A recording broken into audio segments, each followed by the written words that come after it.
I'm ready for some high school football on News 12 now.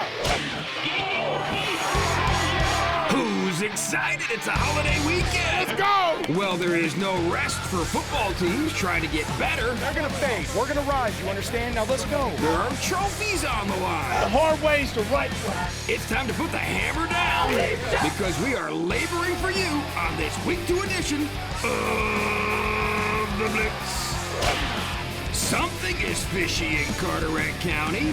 They're playing for the mullet bucket for the 60th time. All other trophy games pale in comparison when East Carteret and West Carteret play. North Lenoir and South Lenoir have their own hardware on the line.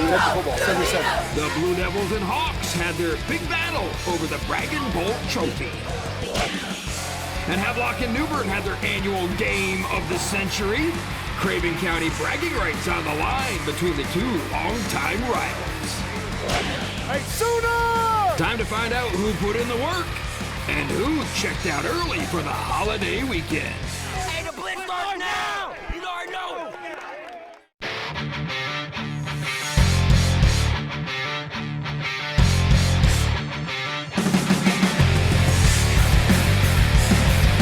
Who needs a 3-day weekend? We're getting to work on this holiday weekend with some high school teams getting a jump on the schedule by playing Thursday nights. And we will have all those highlights in our Blitz Extra on YouTube. But first, we are getting to our Friday night showdowns. More great rivalries on the schedule, including the always highly anticipated matchup between Newbern and Havelock. And of course, it's our law offices of J.D. Warlick Blitz Premier matchup. And cool thing by the Rams wearing the initials of Christopher Bisphum's brother who passed away this year, AWB. Havelock, though, needing a prayer, bears up 28-7 in the third, got an interception, but stripped out of his hands, and Newbern would recover the football. Bisphum going, oh my gosh, you can't believe this. Even Wayne Zubiak going, man, no way, I can't believe this is happening. So the Bears would capitalize. Terrence McCormick, he was slinging it all night long. This one to Evan Wonga for the giant completion downfield for the Bears. Brent Wooten hoping to instill any sort of last-minute wisdom, just wanting a strong finish, but Carvin Magwood, he changed his jersey number to number 1 this year, and what would have been the nail in the coffin for a big touchdown run. Unfortunately, the Zebras threw a yellow flag and called it back, but still it wasn't enough time for Havelock to come back as Bear Nation on their feet. Newbern gets the win 28-20-7. They start the season 2-0, and despite it being a 21-point margin victory for Terrence Saxby, he still wants to see more from his guys in the future. Happy that we actually won the game, but the way we played, the way we coached, it's not the expectation, it's not the standard, and it's absolutely we just have to be a lot better than what we did today. But I'm happy that, we were lucky enough to get away with this one. It's just so. Newbern improves at 2-0 in the year. Saxby 3-0 all-time against Havelock. The Bears now head to West Craven. And West Craven, the Eagles sorted their first win over Havelock in 8 years last week. They would host Wilson Prep tonight at Clay Jordan Stadium, where the defense held the Rams scoreless last week and started off that way with the Tigers. Caden Seamster and Rodrell Gale tag team on the tackle. Charlie's Angels, Men in Black, something. Mike Twitchell now with a chance on offense to drop the perfect play. He did. DJ Davis looking over the middle and finding Mr. Jerry Lee for the touchdown, his first passing touchdown. And you know who works for News 12? His papa, Mike Lee, one happy dad in the stands. And if it works once, it'll work twice. Oh, actually, it worked 3 times tonight from the connection from DJ Davis to Jerry Lee. There's Karen Twitchell. She was loving it as the Eagles led 14-0 at halftime and flew over the Tigers for a 33-14 win to start 2-0 on the season. Let's go up the road through Pitch Kettle and St. John's and land in Littlefield, where Aiden Grifton had its home opener. They hosted rival North Pitt. And AG quarterback number 4, John Fields, going right to work and dropping it in the bucket for Nigel Morgan, who takes it all the way in for the easy score. The AG coaches say, all right, a couple of TDs, and how about our defense do the work and keep the Panthers to single digits? They did just that. Carter Phelps going to come up with the interception. Aiden Grifton gets the win. Garrett Wingate's first as the Chargers head coach, 33-8 at home over the Panthers. North Pitt gets South Central next. The Falcons had another Pitt County rivalry game tonight. South Central hosted Farmville Central, and it was the central focus in the western part of Pitt County as the Jaguars back on the road for the second straight week. The Falcons back at home for a second straight week. And get this was the first meeting between these neighbors since 2012. When the Jags say, Carl Cotton, can you get a touchdown? And he gets right down there, so when he's that far, you give it right back to him. And he goes in for the score. Farmville trying to stick around in this one. South Central had a lead, trying to come back, but the screen pass is intercepted. Nate Marshall, the pick six. Farmville trying to come back, but it was too little, too late. South Central does it again. Ryan Bowie and company 2-0 with the 26-16 win. Now down the road in Kinston, the Vikings had their home opener against Wallace Rose Hill. Both teams lost their season openers. Tyler Jones looking for a better start. He threw 2 picks against South Central last week, but he's going to give it off the ball. This time it's a score and touchdown for Kinston. Feeling good for Genesis Wiggins. Kinston looked good, but Wallace, they knew who they could give it to. Another run, this time a touchdown from Jamare Lamb. He's got 7 D1 offers. They were feeling good on the sideline. There's Kevin Motzinger, you know he's great for a quote, but late in the game, Kinston finding a way to dig out the victory, a 26-24 win because Genesis Wiggins again with the touchdown, and it's Kinston on top. They're now 1-1 on the year. That one went right down to the wire in K-Town. Next up for Kinston, a trip to North Lenoir. The Hawks had another in-county rivalry game tonight. They traveled to Deep Run to take on South Lenoir. The Lenoir County Bragging Bowl on the line. They played for this trophy every year since 1983. Now, South Lenoir broke its 18-game losing streak last week. They were hoping to get that Bragging Bowl trophy back. How about the nice run by Cameron Uzel Graham? He's in for the Baby Blues, but North Lenoir, they were not going to go down without a fight in this one. Jaquel Garner. He's going to come up with a pick, and he's got those wings on his helmet. He's going to fly in for the pick six, and North Lenoir does it. They keep the Bragging Bowl trophy 20-6. Thanks to more defense by those Hawks who look good tonight and get their first win of the season and hand South Lenoir their first loss of the season. How about one more touchdown for North Lenoir as they get that Bragging Bowl trophy back into Wheat Swamp for another year.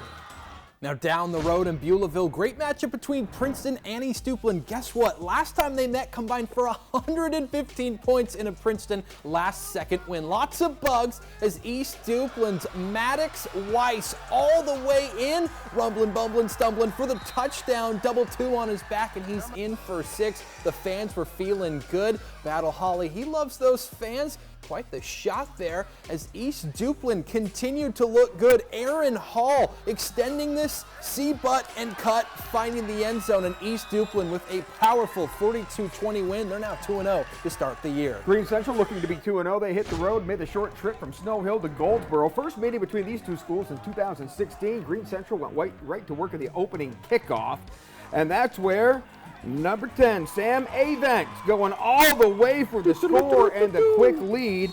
And then that offense also went to work. Mason Dillon, Joshua Sentner, I should say, looking for his man, Cam Vandeford. And Vandeford Industries has it, and Green Central has the win, 60-0. 2 weeks in a row now they've had shutouts on the defensive side, which Jay Wilson is super pumped about. Plenty more highlights to show you coming up, including the mullet bucket between East and West Carteret. But first, it's our Coastal Carolina Community College fans in the stands. We take you out to East Duplin, that big win over Princeton. They're 2-0, and they had USA night out in Beulahville. More highlights coming up right here on the Blitz.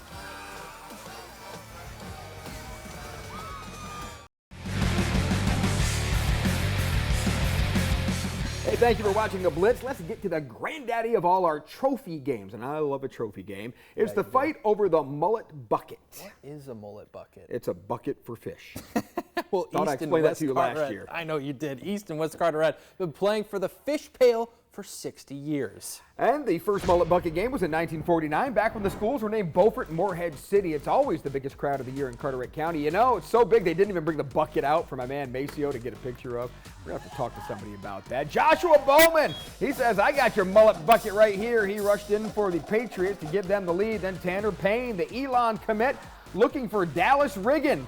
And he's got a riggin, that's a fishing term, you know. And he hauls it in just like a big fish for the score. And then Tanner Payne again, looking for Maxim Thayer. Maxim, where is Thayer? There he is. West Carteret keeps the bucket. They win it again, 48-20. So they keep it red, white, and blue.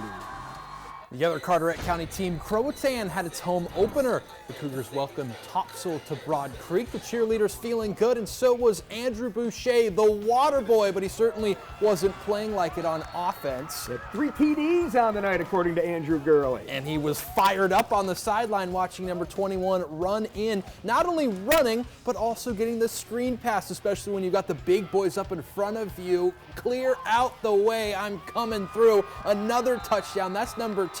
And Topsail's head coach Chris Schmidt just kind of flustered on that sideline, hoping for something to turn around on offense. But how about J.P. Backley with the interception off the deflection? Croatan just rolled in this game. Get this, Brian, 109 combined points for the first 2 games for Croatan. They are rolling to start the year. Chopping Backley. All right, let's go a little further west on Highway 24 to the friendly city by the sea.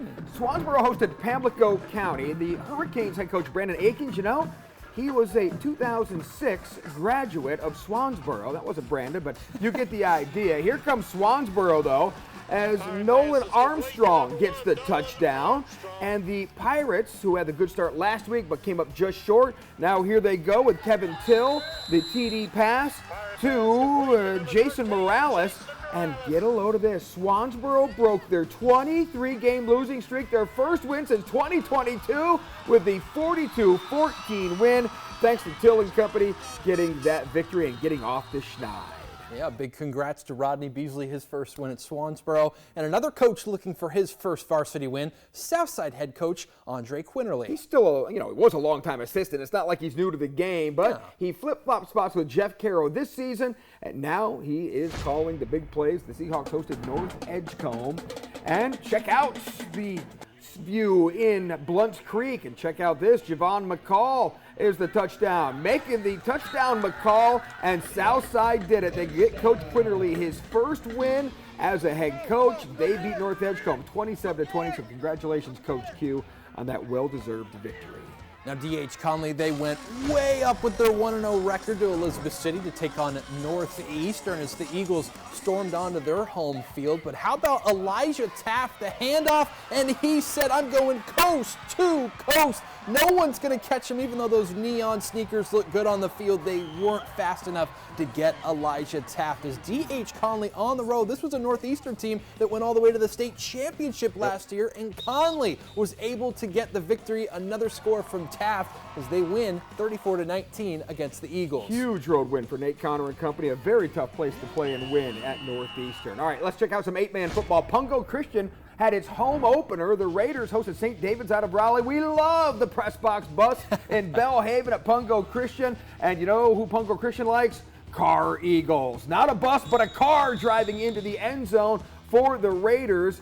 And get a load of this.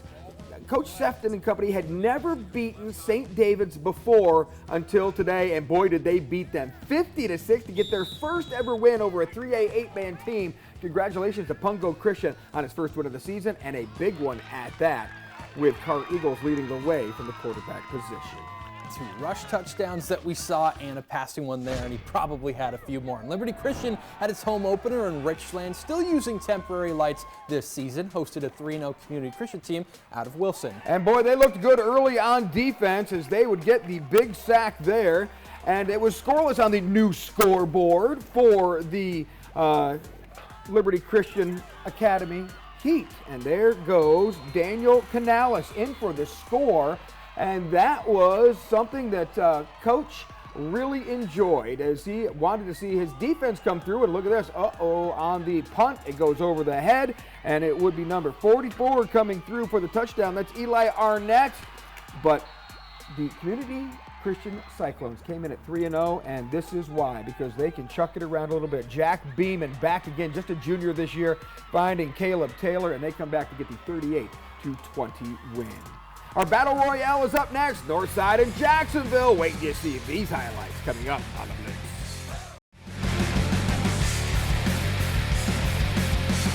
All right, thank you for watching the Blitz. Both Jacksonville and Northside Jacksonville had impressive season opening wins. So the two neighbors, located just 3 miles apart, had their neighborhood brawl a little earlier in the season than normal, and it's our Blitz Battle Royale. We take it to Mike Smith Stadium on the north side of town, and this is one of the biggest crowds they've seen there at the stadium in years. I want you to watch the handoff to number 2, Amari Pearson. Watch, he almost fumbles it, but then somehow keeps it and then just goes 40 yards for the score. Jacksonville trailed early, but then started to pull away. Kendrick Pollock says, how did he hold on to that ball? Well, Reginald Gray is a pretty good athlete. The sophomore quarterback, watch this, rolling out and just going to chuck it for the end zone. Watch number 2, Gavin Davis, just come flying in for the touchdown to keep the Monarchs around. Gray having some cramping issues, but kept playing. But for Gavin Davis, look at the torn jersey, became Northside's all-time leading receiver on that catch that ripped his uniform. And he says, let's go. Well, Amari Pearson says, let's go as well. He scores again. Amari, how many TDs did you have in this game? Let's see, there was 1, 2, 3. Yeah, there was 4 of them for him. Pat Bird back as the offensive coordinator says, yeah, it's easy when you just say hand off to number 2. And that's what they did. Jacksonville wins it 48-27 to win the rivalry game. Played well, played hard against a good Northside team and much improved from last year. And we got to continue to fix our mistakes and get better each week. Amari Pearson's done a good job. I mean, we got a good young group and look forward to them keep getting better. Remember that name, Amari Pearson. He's the guy who was trying to make a lot of people forget about Damon June. Now the big linemen get to rest for a week. They're off next week to host Topsail September the 12th as they look at their videos.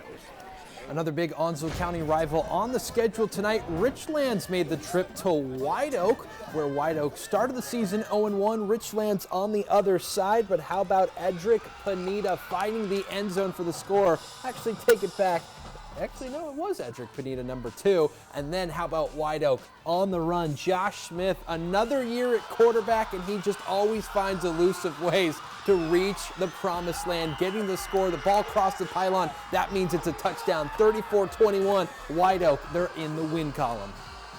How about our bonus game? John Holmes High School had their big home opener in Edenton. You know, the Aces celebrating their 100th year of football, hosted North Johnston, and this is a wild game that went down to the wire. DJ Sutton is going to get in for the Aces, but then North Johnston is going to come back. Look at West Matera all fired up, ready to go for those Edenton Holmes Aces, but it would be North Johnston coming out on top in this one, as the Aces lost in the last minute, 35-34. Despite that touchdown, North Johnston gets the victory.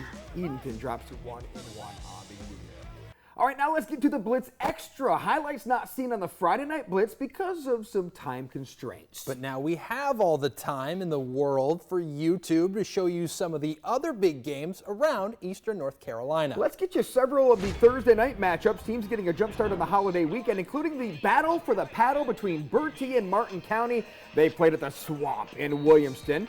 And the paddle looks good. You know what doesn't look good? The Martin County quarterback situation. The starter, backup, and third stringers all injured. So what do? If you're Coach Wheeler, you go right to the single wing and snap it directly to Josh Shepard, and that's a brilliant game plan. Because Shepard, he is a bad man, goes 75 yards, because he's a shepherd. Ronald, you're not laughing at that. You know, he's a Martin County native who went and played at Williamston High School, won a state championship, now trying to get Bertie back going. Young team. He's got freshmen and sophomores. A sophomore quarterback, he'd like to have that one back. Murray Larry. He gets the interception. Josh Shepard, here we go again. Another TD run. He had a ton of yards and TDs in this one. And then that defense pitching the shutout as well. Check out Chris Bell, number 9, is going to come through with a tackle for the loss, and Martin County gets the win, their first of the year, 60-0. Now, I don't have any sheep noises, but I do have some highlights for you of Washington and J.H. Rose, who met in Greenville for the first matchup in 17 years. Last time was a 33-30 win for the Pam Pack back in 2008. Home opener for the Rampants. Jimmy Martin on 4th down, fake punt to Jalik Parson. Who does he look like? Who does he remind you of? Cornell Powell wearing that number 3 back in the day. And rambunctious Rampants finding the end zone. And check out this little dance to here from Jalik. He spins the football, kicks it out, and it certainly was USA themed for the Rampants, as if it worked one time with Jalik, how about you give it and spread some love to Nyshawn Davis for the touchdown run as Rose rolled over the Pam Pack for a 38-14 win. They moved to 1-1 on the season. Hello, Javion Jordan. Good to see you. North side of Beaufort County traveled to Roanoke Island in the land of Andy Griffith to take on Manteo. Thanks to Kelly Hewitt for the highlights. And you know who she put in the highlights? Her son Chase, the quarterback, who keeps it for the touchdown. Look, she can put whatever she wants in the highlights. If it's all Chase, we'll take it. But no, Zamarian O'Neal also scored in the 29-20 win. Northside now 2-0. They host Washington next week. They're renewing that rivalry, which they haven't played for several years. Dixon took its single wing on the road. The Bulldogs traveled to Wilson to take on Bedingfield. Kelly Davis and his crew, they're on a 1-0 start to the season, and they look to make it 2-0 after Shondell Parker, his quarterback and senior leader, says, "Get off me," brushing him off, and there's a nice little shoulder bump. Then how about this? Parker Woolley, J.J. Galat with the touchdown run. He was able to find his way in for the end zone. The YouTubers tell us it's J.J. Goulet, and so we're supposed to start putting the Cajun accent on it. Either way, he is really good, and so is Parker in the 57-6 win. Dixon 2-0. And 2-8 last year. They've already matched their total wins from last season. Kelly Davis said they had to learn how to win, and boy, they have in 2 weeks here. We'll see if they can keep it going. North Duplin hit the road for the second straight week. The Rebels traveled to the west side of Goldsboro. No, they didn't catch the train to take on Roseboro, but they are a train-like with that triple option. Jaden Pope, he's going to pray that he gets in, and he does in that scrum touchdown. North Duplin, they go on to win this one 39-19. The Rebels 2-0 again, and they're going to host their regional rivals from Spring Creek next week. Now, Washington County also hit the road again. This time, the Panthers traveled east to Greenville for their first ever meeting with John Paul II. The Saints adding 3 players to play an 11-man contest. How about Brody Fox getting into the backfield for the big-time sack? And over on the sideline, who would like that but head coach? That's not Sean Murphy, but that's one of his crew members, is Gentry McMahon. He wears number 7, and he likes to put up 6 points. He is an animal in the end zone. His JP2, doesn't matter if it's 8-man or 11-man, they get the job done. 42-14 over the Panthers. Jones Sr. made the trip to Kinston to take on the Parrott Academy. The Patriots also adding 3 players to participate in an 11-man game. Didn't matter. Matt Beeman's guys, they played 11-man games in the past.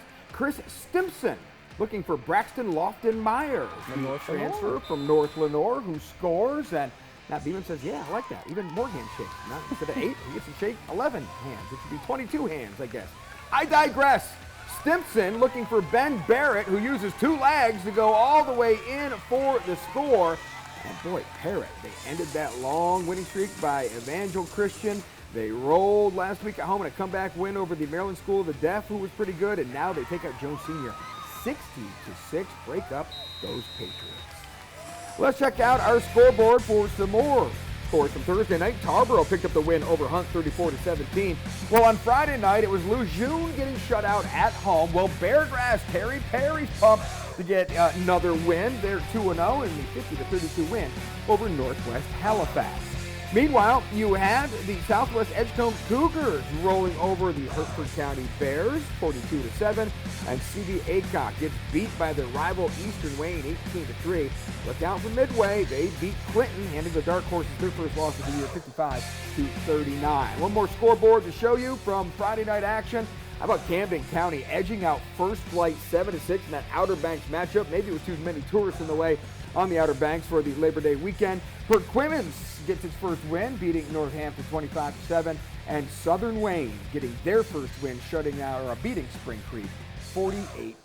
So here we are, 2 weeks in the books. I always say it takes about 3 weeks to really figure out who's really good and who isn't when you get some of these matchups going on. But after 2 weeks, who's kind of caught your eye so far? For me, it's got to be Croatan. I mean, you've put up 109 combined points between the last 2 games. They have a new quarterback who played kicker for them the last 2 years. He's a star on the basketball floor in Cannon McBride. Andrew Boucher looks incredible in the backfield, and Andrew Gurley just has the Cougars rolling. How about you? Dixon, look at what they did. I know Bedingfield's got a new coach. I know Topsail may not be as good now after you saw what happened with them against Croatan. But I'm telling you, Dixon, Kelly Davis just said we need to just learn how to win. And that's been the thing with Dixon through the years, is they can never get the consistency of winning. They've struggled so many times. And now with Kelly Davis there with that single wing, and I love that he's sticking with it, that's one that's really opened my eyes. Look, West Craven looks good now. They got that big one with New Bern next week. So that's a game that's certainly on our radar. The Bears have had their way with the Eagles the last couple of years, so we'll see what Mike Twitchell's crew can do against the Big Old Bears, who are undefeated as well. Yeah, and Tarek Saxby, I mean, you get the 28-7 win over Havelock, and he still wasn't satisfied. He was saying, look, I want more out of our team. I expect the highest level from our guys that are wearing the black and red, and he didn't feel like he got that tonight, even though they still had a 21-point margin of victory. So you might see an even more amped up, fired up team next week. Jacksonville looks as good as advertised too. New quarterback in there, new running back, and AP. And I had heard when Damon June left middle school, everybody was like, oh, all of a sudden AP comes along and looks just as good as Damon June. Now all of a sudden he's looking almost as good. I mean, there's still some work to do. Damon, who's now playing at UNC, certainly left a legacy there, but we like what AP's doing at Jacksonville. It stinks they have to take a week off already because of the scheduling issues. They've got 2 bye weeks this year, and so they have to take one. And I know Bo Williams would like to play, but it is what it is. So, but watch out for Jacksonville. They look really good this year. And thinking ahead down the road, new conference mates and stuff. You know, Jacksonville's got to play New Bern, and then Northside. Northside is passing the eyeball test. They're a lot better this year, and they'll be in Havelock's conference this year. So we're excited to see how that one shapes out down the road, because we think Havelock is going to get better. Havelock's got Tarboro coming up. Havelock conceivably could start 0-4, but then they get into conference play, and I think that's when you can see that maybe that young offense will start to mature a little bit. So watch out for Havelock. Again, might be a rough start, but I think middle of the season they have a chance to turn things around, and that coaching staff is so good. They're not going to give up on those kids, and I predict a Havelock turnaround here middle of the season. I mean, their defense still looked good. They only held New Bern to just 7 points in that second half. It was a 7-0 game second half. They made the adjustments they wanted to. Like you mentioned, Northside, Jacksonville, I think Reginald Gray, just being a sophomore, is going to be great. And isn't that the biggest compliment, though, when a really good player that we talk about all season long, like a guy like Damon June, and he goes to college, like, oh, who's going to fill that role? But when somebody does fill it and it seems like a seamless transition, that's the best compliment you can receive if you're Bo Williams and Pat Bird and that coaching staff, because somebody has taken his place. And no, you can't replace Damon June, but you can certainly have your own style that fits, and it still works. They're 2-0. That's what the Williams have always done. Chip Williams, Bo Williams, even Bubba when he was coaching at Eastern Wayne. They build programs, and it's just plugging players in, identifying who it is and plugging them in. All right, we wasted enough of your time here on YouTube. I know you've got other things to click on and watch. Watch out for Parrott Academy and John Paul if they meet, because they both look really good this year too, an 8-man. We don't want to forget them. We've got a lot more to go here now. We're just after week 2. Just getting Can't started. wait for week 3, and that's when we really can start identifying who we think the best teams in the area are going to be. Can't wait for it, and I know you guys can't wait for it either, so be sure to check us out next week on the Blitz, and then as always, we have our extra games right here on YouTube for the Blitz Extra.